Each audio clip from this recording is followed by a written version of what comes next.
छत्तीसगढ़ की राजधानी रायपुर में आज कांग्रेस ने एक बार फिर अपना आक्रामक रुख दिखाया। ईडी दफ्तर के बाहर प्रदर्शन करते हुए कांग्रेस नेता पुलिस से भिड़ गए। क्या है पूरा मामला, आइए जानते हैं इस रिपोर्ट में। आज पूरे देश में कांग्रेस पार्टी के द्वारा ईडी कार्यालय का घेराव का कार्यक्रम रखा गया है। ईडी कार्यालय का घेराव क्यों? यदि ईडी निष्पक्ष कार्रवाई कर रही होती तो कांग्रेस के लोगों को घेराव करने की आवश्यकता नहीं थी। जिस प्रकार से ईडी कार्रवाई कर रही है वो केवल इशारे पे, भारतीय जनता पार्टी के इशारे पर भारतीय जनता पार्टी के राजनीतिक लाभ को सुरक्षित करने के लिए ये ईडी कार्रवाई कर रही है।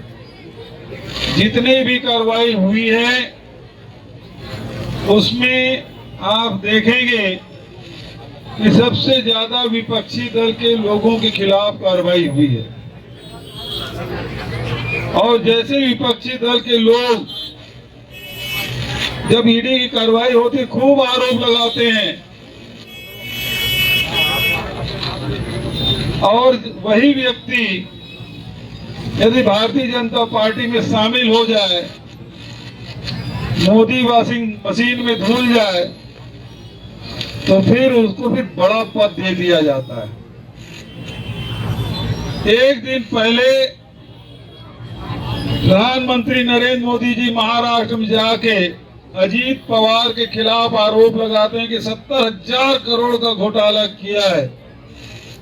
दूसरे दिन भारतीय जनता पार्टी से हाथ मिला लेते हैं और तीसरे दिन वो महाराष्ट्र के उप मुख्यमंत्री बन जाते हैं। नेताओं के ऊपर डाल दिया गया, उनके ऊपर छापे, उनके ऊपर दर्ज, उनको डराओ धमकाओ, वापस ला लो, अपने पार्टी में शामिल कर लो और मोदी वॉशिंग मशीन से क्लीन करके उनको प्रमोशन देने का काम ये केंद्र सरकार और भारतीय जनता पार्टी की सरकार करती है। आज तक ईडी और आईटी का दुरुपयोग इस तरह से कभी नहीं हुआ, जहां विपक्षी नेताओं को डराने के लिए। लेकिन ये मोदी की सरकार ने सिर्फ विपक्ष की सरकार गिराने के लिए, विपक्ष के नेताओं को डराने के लिए, विपक्ष के मंत्रियों को जेल भेजने के लिए ईडी और आईटी और सीबीआई का दुरुपयोग कर रही है। इसका छत्तीसगढ़ प्रदेश कांग्रेस कमेटी कड़ा विरोध करती है। आदरणीय साथियों,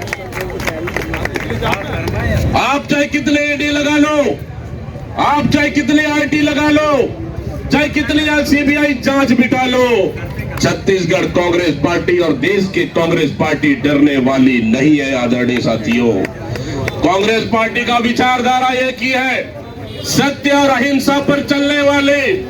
कांग्रेस विचारधारा का एक ही है, त्याग और तपस्या और बलिदान है कांग्रेस का नारा, ना कि आपकी ईडी और आईटी से डरने वाली कांग्रेस पार्टी है। आदरणीय साथियों, इसलिए मैं कहना चाहता हूं कि भारतीय जनता पार्टी की सरकार, केंद्र सरकार ईडी और आईटी पे दुरुपयोग बंद कर दो और उसको सही काम में लगा दो, ना कि किसी नेता के घर में छापा मारना, ना कि किसी विरोधी दल के नेताओं को डराने के लिए, ना कि किसी विरोधी दल के नेताओं को अपनी ओर आप वापस लाने के लिए।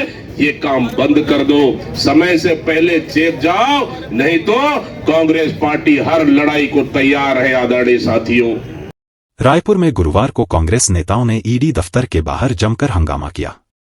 पूर्व मुख्यमंत्री भूपेश बघेल और पीसीसी चीफ दीपक बैज के नेतृत्व में कांग्रेस कार्यकर्ताओं ने ईडी दफ्तर का घेराव करने का प्रयास किया। जैसे ही प्रदर्शनकारियों का हुजूम बैरिकेड तक पहुंचा, पुलिस ने उन्हें रोकने की कोशिश की। इस दौरान दोनों पक्षों के बीच जमकर झूमाझटकी हुई। पूर्व मुख्यमंत्री भूपेश बघेल और पीसीसी चीफ दीपक बैज खुद बैरिकेड तोड़ने में जुट गए।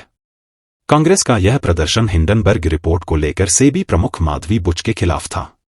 कांग्रेस का आरोप है कि रिपोर्ट में गंभीर आरोपों के बावजूद माधवी बुच ने कार्रवाई नहीं की।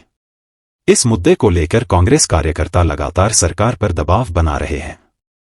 प्रदर्शन के दौरान एक रोचक दृश्य भी देखने को मिला जब कार्यकर्ताओं ने पूर्व सीएम भूपेश बघेल को कंधे पर उठाकर बैरिकेड पार कराने की कोशिश की। इस घटना ने पूरे प्रदर्शन को और भी उग्र बना दिया। उधर सेबी प्रमुख माधवी बुच ने इन आरोपों को सिरे से खारिज कर दिया है। उन्होंने कहा कि ये आरोप पूरी तरह निराधार हैं और उनका जीवन और फाइनेंस एक खुली किताब की तरह है। कांग्रेस ने घोषणा की है कि 23 अगस्त को राजभवन मार्च कर राज्यपाल को ज्ञापन सौंपा जाएगा और 24 अगस्त को राज्य भर में जिला मुख्यालयों पर प्रदर्शन किए जाएंगे।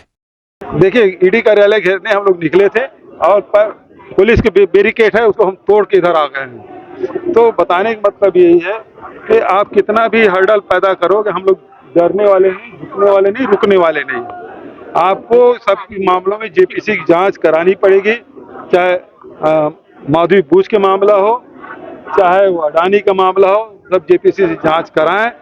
और सबसे पहली बात है कि माधवी बुच को इस्तीफा देना चाहिए और दूसरी बात यह है कि सुप्रीम कोर्ट इस खुद इसकी जांच कराएं, क्योंकि पहले भी जांच चल रहा है, इसकी जांच कराएं। बिल्कुल, आज पहला बैरिकेड हम लोगों ने पार किए, हम लोग से दूसरा बैरिकेड हमारे सामने। हम चाह रहे हैं कि ईडी कार्यालय तक हम जाएं, शांतिपूर्वक हमारा प्रदर्शन है और ईडी के अधिकारियों को हम ज्ञापन दें ताकि बदले की भावना से, दुर्भावना से काम करना बंद करे।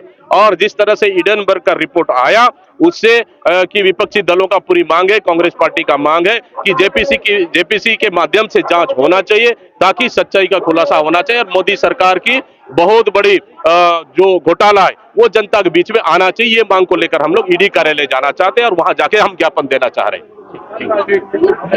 तो देखना होगा कि इस राजनीतिक संघर्ष का अंत क्या होगा। क्या कांग्रेस अपने आरोपों के साथ सरकार पर दबाव बना पाएगी या फिर माधवी बुच इन आरोपों से बाहर निकलेंगी? इसी तरह की ताजा खबरों के लिए देखते रहें द रूरल प्रेस।